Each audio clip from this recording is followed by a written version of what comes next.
દોસ્તો આજનો વિડીયો તો એકદમ ખાસ છે કે ઠાકોર ફેમિલીના ઘરે નાગપાંચમના દિવસે જ આવ્યો સાપ એટલે કે ઘોઘ મહારાજે લાઈવ દર્શન દીધા। ખરેખર તેમને પરચો પૂર્યો। દોસ્તો આ વિડીયોમાં તમે જોઈ શકો છો આ રહ્યો એ સાપ અને દોસ્તો તે ક્યાં ફર્યો તેનો વિડીયો આખો આ વિડીયોમાં જ છે, તો વિડીયોને અંત સુધી જોજો। છેલ્લે તમને જોવા મળશે કે આ સાપ હતો કે ઘોઘ મહારાજ હતા। નાગપાંચમના દિવસે જ બધાને કેમ દેખાયો દોસ્તો? નાગપંચમીના દિવસે જ ઘોઘ મહારાજે તેમને આ પરચો દીધો, તેમના ઘરે આ બધાને દર્શન દીધા। તે સાપ હતો કે સાપણ હતી કે કોઈ બીજું અન્ય પ્રાણી હતું એટલે કે એરું હતું કે શું હતું, તમે એને ઓળખો છો? તમે એ વિડીયો જોવાનું ભૂલતા નહીં દોસ્તો। તો આ વિડીયો ઉપર બન્યા રહેજો અને લાસ્ટ સુધી અવશ્ય જોજો। તમને એકવાર જુઓ તો ખરા, તમને મજા આવશે કે એ શું છે।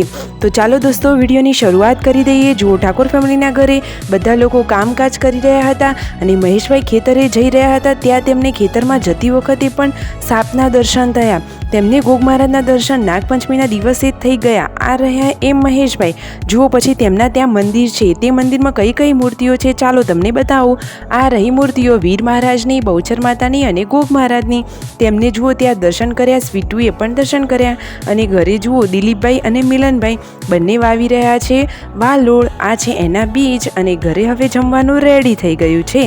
આ રહી વઘારેલી ખીચડી અને લાલ ચટાકેદાર ચટણી। જુઓ ઘરના બધા જ લોકો જમવા માટે બેસી ગયા છે દોસ્તો। પરિકા ભાભી અને તેમના મમ્મીએ આજે તેમને સાડી બદલી। આજે ઘણો ટાઈમ થઈ ગયો એટલે હવે સાડી બદલવાની હતી એટલા માટે। અને આ રહ્યો એ સાપ દોસ્તો। જુઓ તેમના ઘરે જે પ્લાસ્ટિકની આ પાઇપ હતી ત્યાં વીંટાળેલો જોવા મળ્યો। બધા લોકો અચાનક ત્યાં ભેગા થઈ ગયા દોસ્તો। શું તેને પછી ફેણ ચડાવ્યું, તેને બધાને લાઈવ દર્શન દીધા? શું તેના ઉપર ત્રિશૂળ હતું કે નહીં? તમે આ વિડીયોને અંત સુધી જોજો દોસ્તો। જુઓ તો ખરા આ સાપ પાઇપ ઉપર કેવો વીંટળાઈ રહ્યો છે। આ સાપ છે, ધામરેડું છે, એરું છે કે સાપણ છે? તમે એને ઓળખો છો? જેને ખબર પડી હોય જલ્દીથી કોમેન્ટ કરો। જોઈએ કોણ પાક્કા ગુજરાતી લોકો છે કે જે આને ઓળખી બતાવે છે। જે ખેતરમાં ગયા હોય અને આ રીતના જીવજંતુઓ જોયા હોય એને તો ખબર જ હોય, તો આપણે પણ જોઈએ કે કોણ ઓળખે છે અને કોણ કોમેન્ટમાં નામ બતાવે છે। જુઓ દોસ્તો એ પણ કેટલો પટલો સાપ છે અને કેટલો લાંબો છે અને જુઓ કેવો સરકી રહ્યો છે દોસ્તો। બધા લોકો તો એકદમ હળબડાટી કરવા લાગ્યા। અચાનક જુઓ તે બધાથી ડરવા લાગ્યો, બધા એનાથી ડરવા લાગ્યા।